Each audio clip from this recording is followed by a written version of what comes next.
सही कह रहा था काला कद्दू और गोरा कद्दू, ये बुढ़ा सही नहीं है। उस बुढ़ा को हम छोड़ेंगे नहीं, उसका उपाय लगाना पड़ेगा हमको। ये टेबल कुर्सी आप ही का है ना, जो बाहर रोड पे लगा के रखे है? हाँ जी मेरा ही है। आप कौन? अरे हम कद्दूपुर का नगर निगम से आया।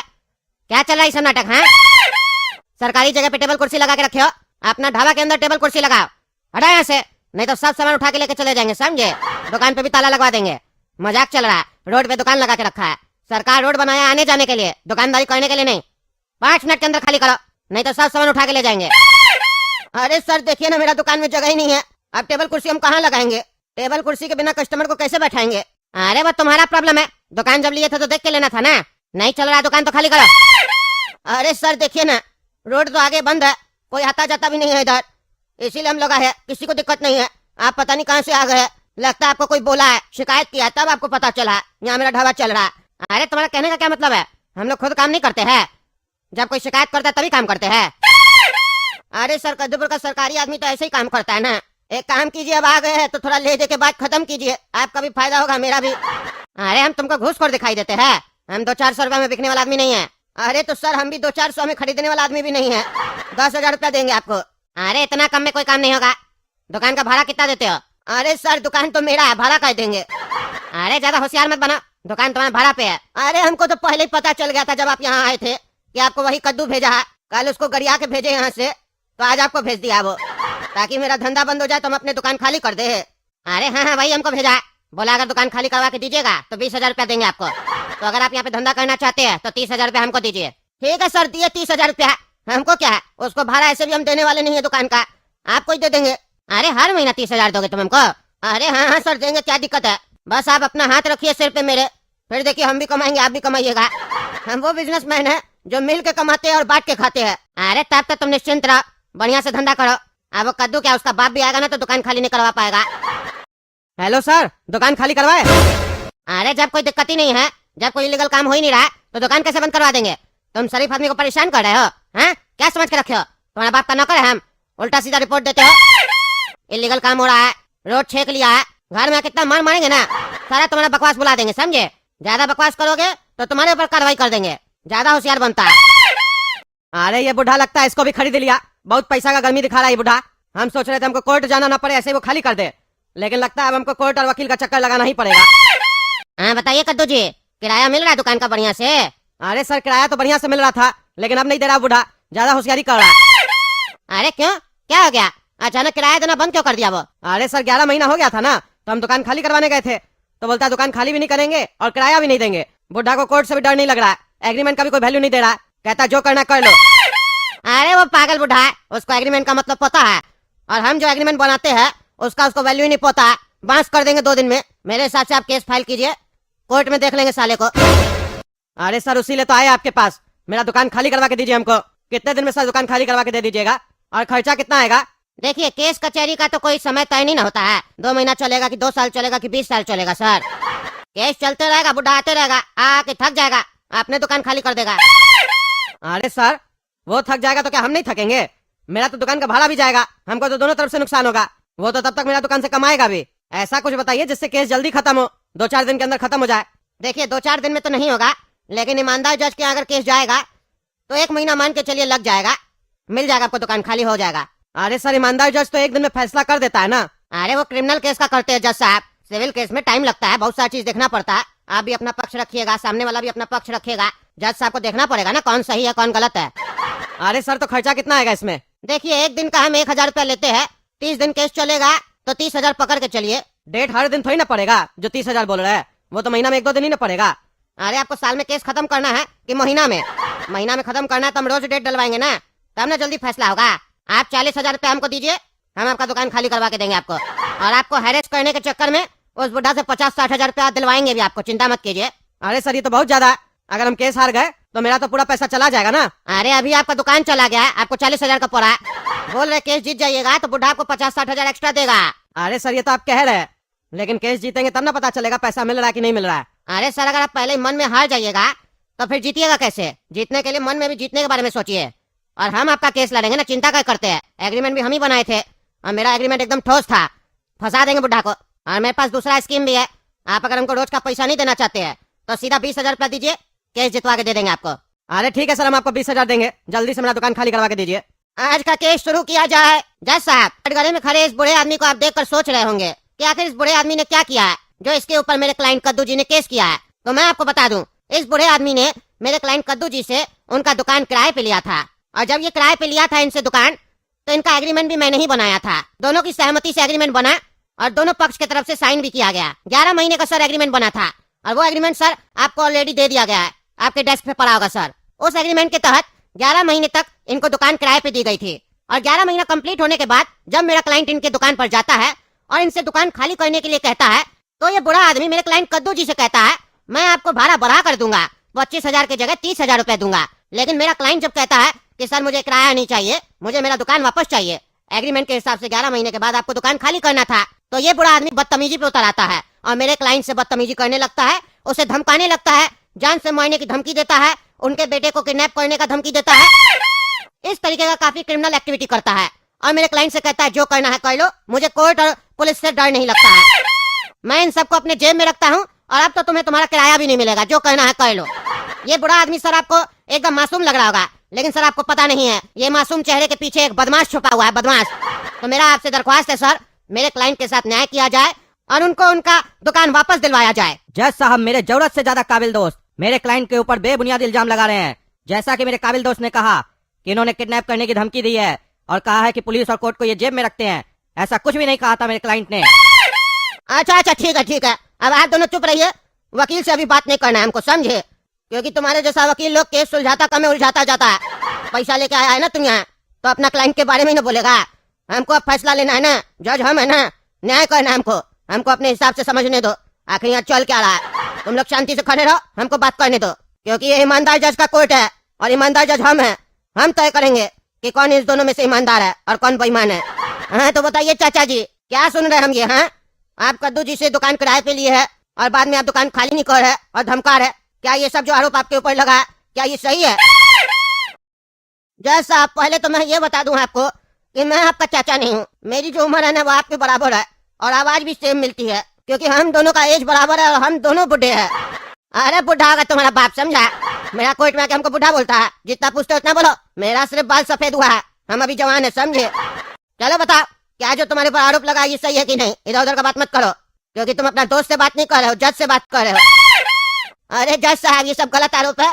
दरअसल सर इसका दुकान चल नहीं रहा था, तो ये सोचा किराए पे लगा देते हैं, और हम इससे किराए पे दुकान ले लिए, वो भी इसके शर्त पे, जितना किराया ये मांगा उतना दिए, मार्केट से ज्यादा मांगा उतना दिए। एग्रीमेंट भी इसके हिसाब से बना, उसमें भी एक शब्द नहीं बोले, साइन कर दिए।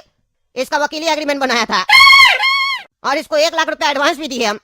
पर जज साहब, इसको नहीं लगता था कि हम वहाँ दुकान चला पाएंगे। हम वहाँ अपना ढाबा खोले और मेरा ढाबा चल गया, क्योंकि सर हमको बुद्धि है, बिजनेस किया कैसे जाता है। हम अपना ढाबा चला लिए, कस्टमर का लाइन लगा रहता था मेरा ढाबा में। उसके बाद ये और इसका दोनों लड़का, काला कद्दू और गोरा कद्दू, मेरा ढाबा का चक्कर काटने लग गया।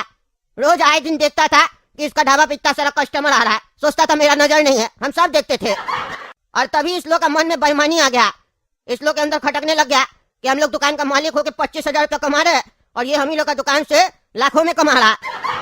इस लोग का आंख में ना पैसा चमकने लग गया, तो ये लोग सोचा दुकान खाली करवा के सेम धंधा हम लोग करके बैठेंगे, कस्टमर तो बना ही हुआ है। बहुत चालाक है सर, बहुत चालाक है। तो अब हम इसको बोले 10% बढ़ा के देंगे एग्रीमेंट के हिसाब से, तो ये आदमी हमसे लालची बोलता है हमको 35,000 दीजिए। हम उसमें भी कुछ नहीं बोले, हम 35,000 देंगे। हम इसको बोले, इसका लड़का लोग को हम बोले 15,000 का जॉब देंगे सर, 65,000 हो गया। मेरा ढाबा में जो टिप मिलेगा बोले वो भी तुम लोग ही रख लेना, 80-90,000 सर दे रहे थे। उसके बाद भी इसका लड़का लोग आके हमसे गाली गलौज किया, उल्टा सीधा बोला, मेरा अपमान किया। 12-13 साल का बच्चा है, शर्म भी नहीं लग रहा था उस लोग को, और यहाँ सबको काम भी नहीं कर रहा था, बदतमीजी कर रहा था। दुकान से निकाल दिए, तो ये उसका बाप पगलेट लोग का, ये आके हमको दुकान में गरिया रहा, उल्टा सीधा बकवास कर रहा है। तो क्यों नहीं झगड़ा करेंगे, आप ही बताइए? और जब हम इसको दुकान से खदेड़ के भगा दिए, बोले जो करना कर लो, हम सच्चा आदमी है, तुम लोग चोर सब है, मेरा धंधा में आंख लगा, तो नगर निगम से आदमी को भेजता 20,000 का लालच देके कि रोड पे ये टेबल कुर्सी लगाता है, हटवाओ इसका वहां से। और जब हम इससे दुकान किराए पे लिए थे, तब यही लोग हमको आइडिया दिया था, ऐसे ऐसे धंधा करना चलेगा। अब आप ही न्याय कीजिए जज साहब। अच्छा, हम सब समझ गए क्या खेल चल रहा है।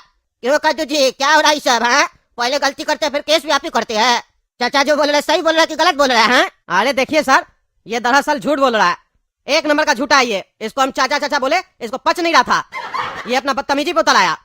हम जब इसको दुकान किराए पे दिए थे तो ये बात सही है कि हमको जितना हम किराया मांगे उतना किराया दिया, एडवांस भी दिया 1 लाख रुपया। लेकिन इससे एग्रीमेंट में सर बात हुआ था 11 महीने के बाद दुकान खाली करना है। अब जब हम खाली करवाने गए तो मेरा दुकान खाली नहीं कर रहा। हमको बोलता है तुमको दुकान क्यों चाहिए। अब सर आप ही बताइए, मेरा बच्चा लोग बड़ा हो गया है, कह रहा पापा पापा हम लोग को भी धंधा करना है। आजकल स्कूल से पढ़ाई लिखाई करने के बाद, कॉलेज से पढ़ाई लिखाई करने के बाद भी जॉब नहीं मिलता है हम लोग का कद्दूपुर में। तो हम लोग को अपना अभी से धंधा करना है। हम भी देखे बच्चा लोग का उम्र हो रहा है, तो हम लोग के पास तो दुकान है, तो उस लोग को हम स्टार्ट करवा के देना चाहते हैं बिजनेस। तो ये बुढ़ा दुकान खाली नहीं कर रहा। अरे कद्दू जी, 11 महीने पहले आपको ख्याल नहीं आया कि आपका बच्चा लोग बड़ा हो रहा है, बिजनेस करवा देते हैं। अरे जज साहब, यही सेम बात हम इसको बोले थे कि तुम्हारे मन में लालच आ गया। 11 महीने पहले तुम्हारा बच्चा सब 12 साल का था और अब 11 महीना में बड़ा हो गया, धंधा करने लायक हो गया। हम बोले थे जज साहब इसको, ये झूठ बोल रहा। और आपको भी समझ में आ रहा होगा जज साहब कि इसका दुकान वापस लेने का मनसा क्या था। हमको सब समझ में आ रहा। आप 2 मिनट शांति रखिए ना, न्याय मिलेगा जो ईमानदार होगा, विश्वास रखिए। आपको जो बोलना था बोल लिए ना, अब जिससे सवाल करे उसको बोलने दीजिए, समझे, नहीं तो आपको भीतर कर देंगे। मेरा कोर्ट में मेरे परमिशन के बिना कोई बोले हमको पछता नहीं है, समझे, खड़े रहिए। हाँ बताइए कद्दू जी, बोलिए बोलिए। अरे जज साहब देखिए, आपके बात में लॉजिक है, लेकिन जरूरी नहीं है कि जो बात हमको 11 महीने पहले नहीं समझ में आया 11 महीने बाद वो हमको बात समझ में नहीं आ सकता है। हमको जब आएगा हम तब ना करेंगे। और एग्रीमेंट के हिसाब से तो जज साहब मेरे पास हक है ना, मेरा दुकान है तो हम खाली करवा सकते हैं। जब हम 11 महीने का एग्रीमेंट किए और 11 महीने के लिए ही इसको दुकान दिया गया था, तय भी यही हुआ था, ये साइन भी किया है सर, एग्रीमेंट तो आपके पास आप पढ़े भी है। उसके बाद भी ये मेरा दुकान खाली नहीं कर रहा है और आज हमको कोर्ट में आके केस करना पड़ रहा है। क्या करें, हम लोग का दुकान खाली करके नहीं दे रहा है, कोई सहारा नहीं हम लोग का, कोई मदद नहीं कर रहा है, इसीलिए आपके पास आया, आप ही न्याय कीजिए। अरे अरे वाह वाह वाह, बहुत ईमानदार है, बहुत ईमानदार है। मेरे सामने ज्यादा ईमानदारी मत दिखाइए, समझे। हम आपका एग्रीमेंट स्टडी किए हैं, पढ़े हैं बढ़िया से।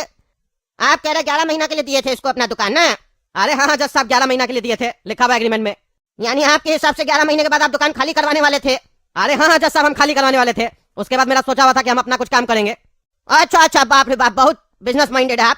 ठीक है, तो आप अपना एग्रीमेंट में ये काहे लिखे है कि 11 महीने के बाद 10% के हिसाब से आप किराया बढ़ा के लीजिएगा। अगर आपको 11 महीने के बाद खाली करवाना था और अपना कोई धंधा करना था तो ऐसा बात काहे लिखे आप।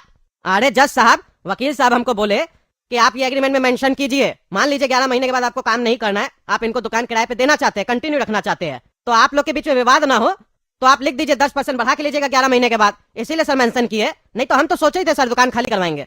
अरे तुम्हारा वकील जो है ना नौसुखिया है, तुमको पता करना चाहिए ना, बढ़िया वकील से एग्रीमेंट बनवाना चाहिए। अब बेवकूफ लोग से बनवाओगे तो फंस जाओगे ना। अब देखो तुम फंस गए हो, हम तुमको बताते कैसे फंसे हो। अरे तो सर हमको क्या पता कौन बेवकूफ है कौन चालाक है, डिग्री तो आप ही लोग देते हैं ना। काला कोट पहनेगा तो हम लोग को लगेगा ना वकील बढ़िया है। एग्रीमेंट तो सही बनाया था, हम क्या गलती की है। अरे हम बताते हैं, शांति रखो। तुम बेटा दुकान लंबा समय के लिए इसको दिया था, समझे, हमको सब समझ में आ रहा। धंधा इसका चल गया तो तुम वही धंधा करना चाहता है। मेरे सामने झूठ मत बोलना है, तुमको पता हम ईमानदार है, ज्यादा झूठ बोलोगे तो फांसी पे चढ़ा देंगे, समझे।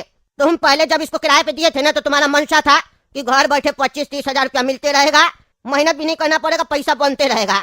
इसीलिए तुम एग्रीमेंट में लिखवाए थे कि 11 महीने के बाद 10% बढ़ा के लेंगे।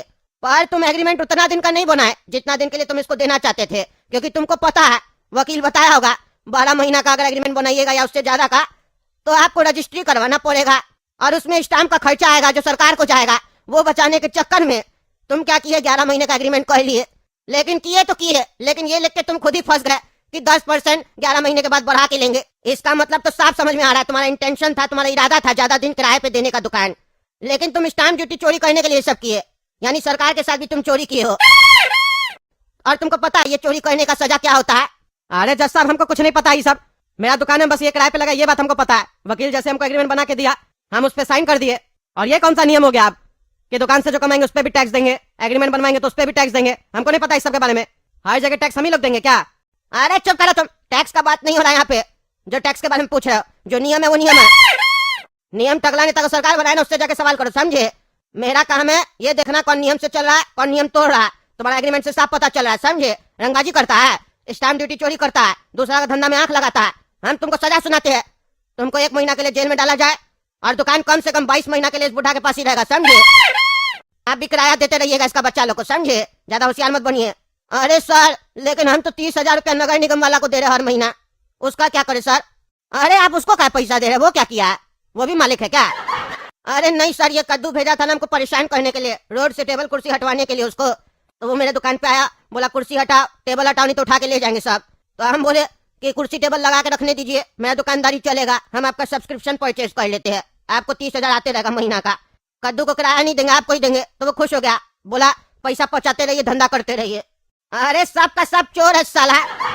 अरे तुमको घूस देने का जुर्म में 2 महीना के लिए जेल में डालते हम, समझे। और रोड पे जो टेबल कुर्सी लगाते हो उसके लिए पेनल्टी लगाया जाएगा तुमको, जितना भी सरकार की तरफ से बनेगा। और वो जो अफसर है ना, ये कोर्ट आदेश देती है उसको सस्पेंड करवाया जाए और उसको भी 6 महीना के लिए जेल में डाला जाए। बहुत घूस मांग रहा, करप्शन हटाना है हमको कद्दूपुर से।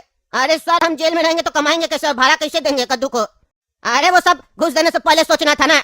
अब चुप रहो तुम, सजा सुना चुकी है, बहस मत करो।